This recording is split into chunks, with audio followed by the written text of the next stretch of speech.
Today, I'll be giving commentary on Neville Goddard's 1959 lecture, The Bread and the Wine. And while I do, enjoy the beautiful leaves in the countryside of Japan near Mount Fuji. In this lecture, Neville focuses on forgiveness, what he calls the bread and the wine. Neville says, "When I meet someone I call enemy, I must know that he is in a state, and I must distinguish between the individual and the state into which he has fallen, for it is really God in the state. There is only God to play every part. So I can embrace that being I call my enemy, and have him see in me his most interested friend. So I redeem him. That is the wine and the bread. And if I eat the bread and drink of the wine, I will actually give birth to the Lamb of God. What must I do to bring about this experience? It will not come to anyone unless he eats this bread and drinks this wine, for that is the unconditional forgiveness of sin. No matter what the person has ever done, if you can distinguish between the individual and the state into which that individual has fallen, you can embrace him, and then you prepare the way for the birth of the Lamb of God." Let us think of the Lamb of God as the experience of being able to see everything with pure eyes, and thus everything reflected back in what we call reality, the dream of life being pure.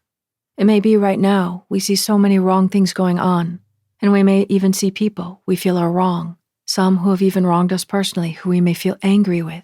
But as long as we stay angry at these people and situations, we will perpetuate and bring more of these things in our life. So the only way to change this, to redeem this, is to understand what is going on, and through the power of imagination to redeem these states, and to learn to properly forgive. When you go to bed at night and you dream, and you see different characters, their true essence is beyond the characters. The characters are simply in a state that is reflected from your own consciousness, symbolic of something, but you can make a breakthrough by not only understanding what Neville is teaching, but putting it to practice. Revise the scene. If both of you were noble, what noble conversation would be said between the two of you, and thus a noble feeling would be felt. And in that, you can forgive. And as you lift this person from the state, and not condemning the person, and by doing this, you redeem the person, what the person is symbolic for. You don't condemn the person and perpetuate it, but you relieve them from this state by imagining a conversation or action that would bring alive noble feelings, and thus allowing true forgiveness, true redemption, true healing. And Neville goes on to say, if you don't feel you can do this yet, it's okay. You can still take another diet. Whatever it is you want in your life, better health, a finer job, a larger world, use your imagination to create it, to catch the feeling that it is already so, and use the power of your senses to hear, see, and touch, as though your dream were already fulfilled, and persist for the win. And this is a wonderful diet that everyone is invited to feast upon. It is often easy to start the practice of these things, but to continue on when you don't see any results, people often give up. You may try it 1 time, 10 times, 100 times. Sometimes it does work on the 1st or even 10th time. But how many times must you continue to do it? Neville says, 70 times 7. That is how it is. If a child of yours fell downstairs, would you not pick him up 70 times 7? You let go of all the isms that you're suffering because of a previous life or karma, or that you have to do this or that, or that you have to sit in solitude on a mountaintop, or take a special diet, or any ism. Neville tells you, but you must simply eat the bread and drink the wine. And it doesn't mean you literally tell a person, I forgive you, but you have to take him before your mind's eye and embrace him. So you would create that situation of seeing that person being noble to you, noble in words, noble in action, and you bring in the powerful senses. Neville called the sense of touch Western Gate, and the sense of sight the Southern Gate.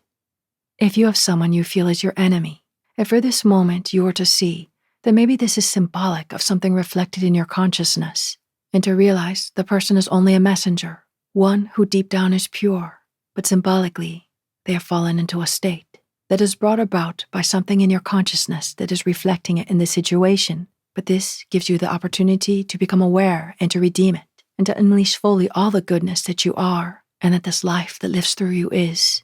But for now, Neville teaches, use your imagination to get the things you want, by catching the feeling that you already are or have what you want in imagination, bringing in the power of your senses. especially touch and sight. But Neville tells you, one day, these earthly things will not matter anymore, and you will long for something that goes beyond all these things, the divinity and eternity that you are, where you're already full and satisfied, where you come to know your being beyond the body and the mind, beyond time and space, perfect and eternal, brilliant and ever alive.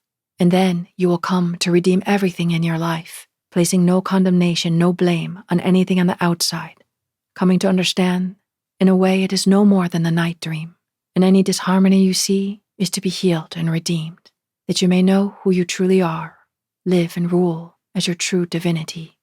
But for now, imagine for the things you want. In your right time, you will start to awaken. Neville says, in the world beyond worlds, you are completely awake and not known because of possessions, because then you own the world. For there you know that you and your Father are one, and He creates all out of nothing. Whatever you desire to create, you create, and you do not need atoms to do it. Forever, those you create out of your imagination. But tonight, as we go into the silence, bring a friend, or maybe an opponent, before your mind's eye, and represent him or her to yourself as being in a finer, freer state, and then be faithful to your mental structure. Then in a way no one knows, it will take on reality in your own world and crystallize and become a fact. Let us do that now. Let us take one we felt was an enemy, and let us see them in a new way. Let us see them now, speaking or acting nobly to us. And may we feel the embrace of each other, and see our very own divine reflection, and see in the other we are all God, but we've simply fallen in different states. And now may we see each other, both from a noble state. Now let us go into the silence.